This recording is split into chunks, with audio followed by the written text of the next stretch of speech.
ವಕೀಲರು H V ಚಂದ್ರಶೇಖರನವರು ನಿಧನ ಆಗಿದ್ದಾರೆ.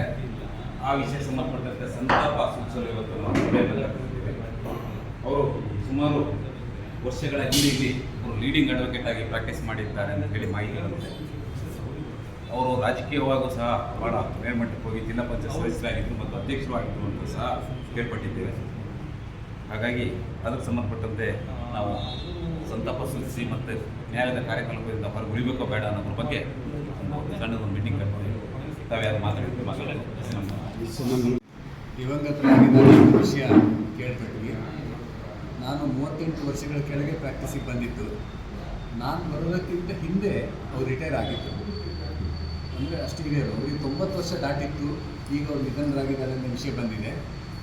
ಈಗ ಈ ಸಂದರ್ಭದಲ್ಲಿ ಇಲ್ಲಿ ನಾವು ನಮ್ಮ ಸಂಘದಿಂದ ಅನುಸರಿಸ್ಕೊಂಡು ಬಂದಿರುವಂಥ ಒಂದು ರಿವಾಜಿನ ಪ್ರಕಾರ ಯಾವುದೇ ಸದಸ್ಯರು ದಿವಂಗತರು ಆದರೆ ಅವರ ಸಂಬಂಧ ಅವರ ಗೌರವಾರ್ಥ ಆ ದಿವಸ ನಾವು ನಮ್ಮ ಕಾರ್ಯಕಲಾಪದಿಂದ ಹೊರಗುಳಿದು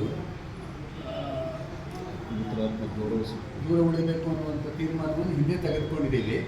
ಅದೇ ರೀತಿ ಇಲ್ಲಿವರೆಗೆ ನಡೆಸ್ಕೊಂಡು ಬಂದಿದ್ದೇವೆ. ಈಗ ಎಚ್ ವಿ ಚಂದ್ರಶೇಖರ್ ಅವರು ಇಲ್ಲವಾಗಿದ್ದರಿಂದ ಅದೇ ರಿವಾಜನ್ನು ಇದಕ್ಕೂ ಮುಂದುವರಿಸಬೇಕು ಅಂತ ಹೇಳೋದು ನನ್ನ ಅಭಿಪ್ರಾಯ. ಅದನ್ನು ಎಲ್ಲರೂ ಅನುಮೋದಿಸಬೇಕು ಅಂತ ಕೇಳಿ ನಮ್ಮ ಮಾತು. ನಿನ್ನೆ ದಿವಸ ಮಧ್ಯಾಹ್ನ 1 ಗಂಟೆಗೆ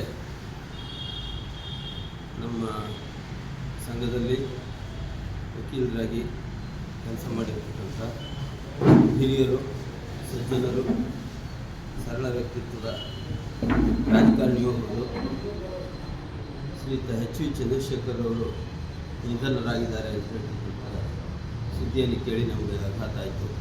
ವಯೋಸಹಜವಾಗಿ ಅವರು ನಿಧನ ಹೊಂದಿದ್ದಾರೆ.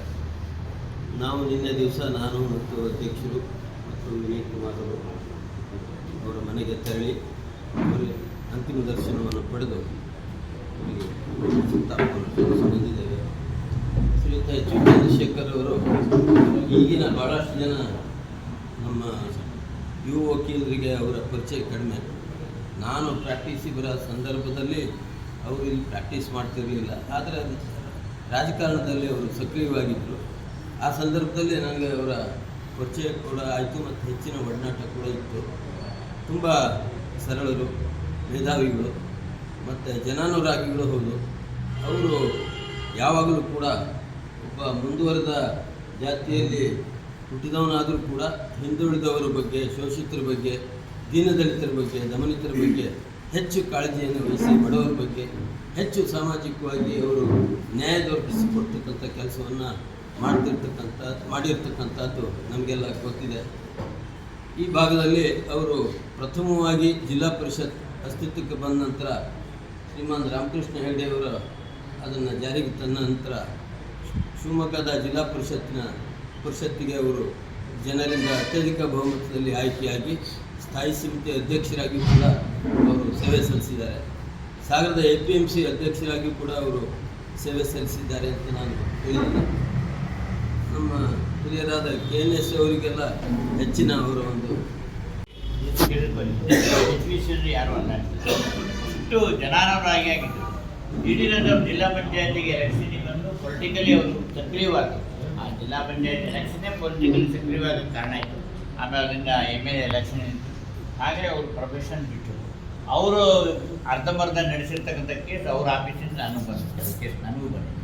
ಹಾಗಾಗಿ ಅವ್ರನ್ನ ಹತ್ತಿರನೇ ನೋಡಿದ್ದೀನಿ. ತುಂಬ ಸಲ ಈ ಪ್ರೊಫೆಷನ್ನಲ್ಲಿ ಅವರದ್ದು ಯಾರು ಅವ್ರ ಪಕ್ಷ ಯಾರು ಹೋದ್ರು ಮತ್ತು ನನಗೆ ಫೋನ್ ಮಾಡಿ ಹೇಳೋರು, ನೋಡಿ ಹಿಂಗೊಂದು ಬಂದಿದೆ, ನೀನು ಸ್ವಲ್ಪ ನೋಡೋರು ಏನಾದ್ರು ಹೆಲ್ಪ್ ಮಾಡೋಕ್ಕಾಗ್ತದೆ. ಸದೃಢ ಇವತ್ತು ನಾನು ಹೋದಾಗ ಅಂದ್ಕೊಂಡೆ.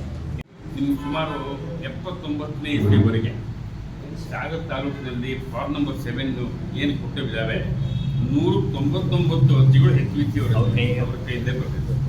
ಎಷ್ಟು ಚೆಂದ ಅಂದರೆ ಅವ್ರದ್ದು ಆ ರೈತ ಹೇಳ್ತಾನೆ, ನನಗೆ ಆರ್ಟಿಸ್ಟ್ ಒಳಗೆ ಎಂಟ್ರಿ ಇಲ್ಲ, ಗೇಡಿ ರಸೀದಿ ಇದ್ದಾವೆ ಅಂತ. ಅದನ್ನು ಕೊಡಬೇಡ ಈಗಲೇ ಲ್ಯಾಂಡ್ ಮತ್ತು ಅವ್ರು ಕಳೆದಾಕರು ಅದನ್ನು ಬರ ಶರ ಗೇಡಿ ರಸೀದಿಗಳಿದ್ದಾವೆ, ವಿಚಾರಣೆ ಕಾಲಕ್ಕೆ ನಾನು ಹಾಜರುಪಡಿಸ್ತೇನೆ ಅಂತೇಳಿ ಅದನ್ನು ಕೂಡ ಬರೆದಿದ್ದಾರೆ.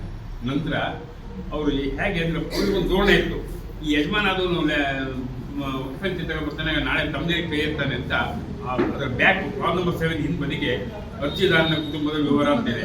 ನಾನು, ನನ್ನ ಅಣ್ಣ, ನನ್ನ ತಮ್ಮ, ನನ್ನ ತಮ್ಮನ ಹೆಂಡತಿ, ತಮ್ಮನ ಮಗಳು, ಒಟ್ಟು ಅಂದರೆ ಮುಂದೆ ಕೂಡ ಆ ಕುಟುಂಬದಲ್ಲಿ ಅನ್ಯಾಯ ಆಗಬಾರ್ದು. ಇಷ್ಟು ವ್ಯವಸ್ಥಿತವಾಗಿ ನಿಜವಾದ ವಕೀಲರ ಬುದ್ಧಿಯನ್ನು ಅಲ್ಲೂ ಕೂಡ ನಾವು ನ್ಯಾಯೋಚಿತವಾಗಿ ಕಾಣ್ಬೋದು. ಇನ್ನು ವಕಾಲತ್ನಲ್ಲಿ ಸಿವಿಲ್ ಸೈಡಲ್ಲಿ ಒಳ್ಳೆ ಎಕ್ಸ್ಪರ್ಟ್ ಇದ್ದರು, ಲ್ಯಾಂಗ್ವೇಜು ಇತ್ತು, ಮತ್ತು ಕಾನೂನು ತಿಳುವಳಿಕೆಯೂ ಚೆನ್ನಾಗಿತ್ತು ಅವರಿಗೆ. ಹೆಚ್ಚಿಗೆ ಈ ಮಾರವಾಡಿಗಳ ಕೇಸನ್ನು ಹಾಕೋರು, ಈ ಮನಿ ಸೂಟ್ಸನ್ನು. ನಾವೆಲ್ಲ ಡಿಪೆಂಡೆಂಟ್ಸು. HVC ಅವರೇ ಸ್ವಲ್ಪ ಬೇರೆ ಬಡ್ಡಿ ಬಾಳರು, ಅವ್ನು ಕರೆದು ಹೊಸರಿಗೆ ತೀರ್ಮಾನ ಮಾಡ್ಕೊಂತೇಳಿ ಹೊಸರ ಮೇಲೆ ತೀರ್ಮಾನ ಮಾಡಿಸಿ ದುಡ್ಡನ್ನು, ಅಂದರೆ ಅಲ್ಲೂ ಕೂಡ ಒಂದು ಸೋಷಿಯಾಲಿಸ್ಟಿಕ್ ವ್ಯೂ ಅವರಿಗಿತ್ತು. ನಿಜವಾದ ಒಬ್ಬ ಸೋಷಿಯಾಲಿಸ್ಟಿಕ್ ಅಂತ ನಾವು ಯಾರ್ಯಾರು ಕರೀದಾದ್ರೆ ಅವರು ತರುವಾಯಿ ಡೂಪ್ಲಿಕೇಟ್ ಸೋಷಿಯಾಲಿಸ್ಟ್ಗಳು ಬಂದಮೇಲೆ ಅವರು ರಾಜಕೀಯದ ಹಿಂಸದರು, ಉದ್ಯೋಗ ಇಲ್ಲ, ನಮ್ಮಂಥವ್ರಿಗೆ ಬೆಲೆ ಇಲ್ಲ ಅಂತೇಳಿ ಹಿಂಸರು. ಜಿಲ್ಲಾ ಪರಿಷತ್ ಮೆಂಬರ್ ಆಗಿತ್ತು. ಕ್ಷೇತ್ರದಲ್ಲಿ ಜಾತಿಯನ್ನು ಮೀರಿ ಕೆಲಸ ಮಾಡುವಂಥ ಹಲವು ವ್ಯಕ್ತಿಗಳಿದ್ದಾರೆ. ಇತ್ತೀಚೆಗೆ ಕಳೆದ ವಾರಷ್ಟೇ ತೀರ್ಕೊಂಡಂಥ ಸಿಗರೇಟ್ ನಾಗರಾಜ್ ಅಂತ ಪರಿಚಿತರಾಗಿದ್ದ SS ನಾಗರಾಜ್ ಅವರು ಹುಟ್ಟಿನಿಂದ ಬ್ರಾಹ್ಮಣ. ಅವರು ಬ್ರಾಹ್ಮಣ ಕುಟುಂಬದಲ್ಲಿ ಹುಟ್ಟಿದವರು. ಆದರೆ ಈ ಭಾಗದಲ್ಲಿ DSS ಸಂಘಟನೆಯನ್ನು, ದಲಿತ ಸಂಘರ್ಷ ಸಮಿತಿಯನ್ನು ಹುಟ್ಟಾಕೋದ್ರಲ್ಲಿ ಅವರು ಪ್ರಮುಖ ಪಾತ್ರ ವಹಿಸಿದರು. ನಮಗೆಲ್ಲ ಗೊತ್ತಿರೋಂಗೆ HVC ಅವರು ಬ್ರಾಹ್ಮಣ ಕುಟುಂಬದಲ್ಲಿ ಜನಿಸಿದರು. ಆದರೆ ಅವರು ಕೆಲಸ ಮಾಡಿದ್ದೆಲ್ಲ ಗೇಣಿದಾರ ಪರವಾಗಿ, ಅವರು ಭೂಮಾಲೀಕರನ್ನ ಎದುರಾಗ್ತಾರೆ. ಆದರೆ ಈ ರೀತಿಯ ಒಂದು ವಿಶಿಷ್ಟವಾದಂಥ ಒಂದು ನೆಲೆಗಟ್ಟನ್ನು ಸಾಗರದ ಒಂದು ಈ ರಾಜಕಾರಣ ಮತ್ತು ಸಾಮಾಜಿಕ ಬದುಕು ಆಗಿನ ಕಾಲದಲ್ಲಿ ಬಂದಿತ್ತು. ಇವತ್ತಂಥ ವಾತಾವರಣ ಖಂಡಿತವಾಗಿಯೂ ಇಲ್ಲ. ನೋಡಿದವರು ಸಾಗರದಲ್ಲಿ ಒಂದು ಬೇರು ಬಿಟ್ಟಿರುವ ಒಂದು ರಾಜಕಾರಣ ನಡೀತಾ ಇರಬೇಕಾದ್ರೆ ಅದೊಂದು ಪರ್ಯಾಯವಾದಂಥ ರಾಜಕಾರಣ ಸಾಗರದಲ್ಲಿ ಇರಬೇಕು ಅಂತ ಆ ಹೊತ್ತಿನ ಕಾಲದಲ್ಲಿ ಜನತಾ ಪಕ್ಷ, ಜನತಾ ದಳ ಏನು ಅಸ್ತಿತ್ವಕ್ಕೆ ಬಂದಿತ್ತು. ಆ ಸಮಯದಲ್ಲಿ HV Chandrashekhar, BR Jayanth, SS Kumta ಇವರೆಲ್ಲ ಒಂದು ಗುಂಪು ಭಾಳ ಸ್ಟ್ರಾಂಗ್ ಆಗಿ ಇಲ್ಲಿ ಆಡಳಿತ ಮಾಡಿರ್ತಕ್ಕಂಥ ವ್ಯವಸ್ಥೆಯ ವಿರುದ್ಧ ಒಂದು ದೊಡ್ಡ ಜನ ಹೋರಾಟವನ್ನು ಕಟ್ತಾ ಇದ್ರು. ಅದರ ಭಾಗವಾಗಿ ಹೆಗ್ಗೋಡು ಉಳ್ಳೂರು ಕ್ಷೇತ್ರದ ಭಾಗವಾಗಿ ಜಿಲ್ಲಾ ಪರಿಷತ್ತಿನ ಸದಸ್ಯರು ಆದರು. ಅವರು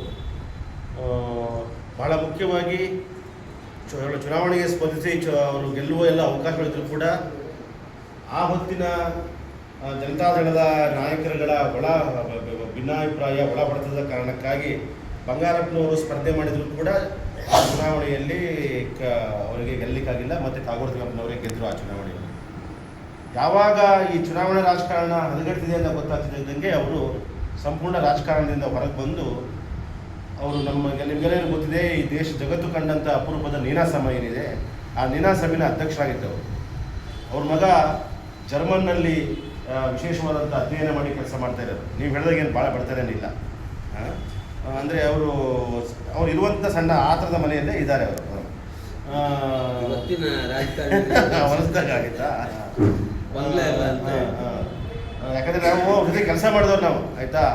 ಚಕ್ರವನ್ನು ಬಿಡಿಸಿದವ್ರು ರಸ್ತೆಯಲ್ಲ, ಆಯಿತಾ. ಅವ್ರು ಜನ ಚಕ್ರ ಬಂದು ಜನತಾದಳ ಚಕ್ರ ಅಂತ ಇದೆಯಲ್ಲ, ಚಕ್ರ ಬಿಡಿಸಿದವ್ರು ನಾವು, ಅವ್ರ ಜೊತೆಗೆ ಕೆಲಸ ಮಾಡಿದವ್ರು ನಾವು, ಅಂತ ಹೇಳ್ತಿರೋದು. ಆಮೇಲೆ ನೀವು ಹೇಳಿದಂಗೆ ದೀನದಲಿತರ ಬಡವರ ಸಮಸ್ಯೆಗಳಿಗೆ ಸ್ಪಂದನೆ ಮಾಡುವಂಥವರು. ಈ ಥರ ವಕೀಲರಾಗಿಯೂ ಕೂಡ ಈ ಥರ ಈಗೇನು ಕೆಲವು ವಕೀಲರುಗಳು ನಾವೆಲ್ಲ ಕೆಲವರೆಲ್ಲ ಮಾಡ್ತಾರಲ್ಲ, ಆ ಥರ ಪ್ರಾಕ್ಟೀಸ್ ಮಾಡದೇ ಇರೋರು.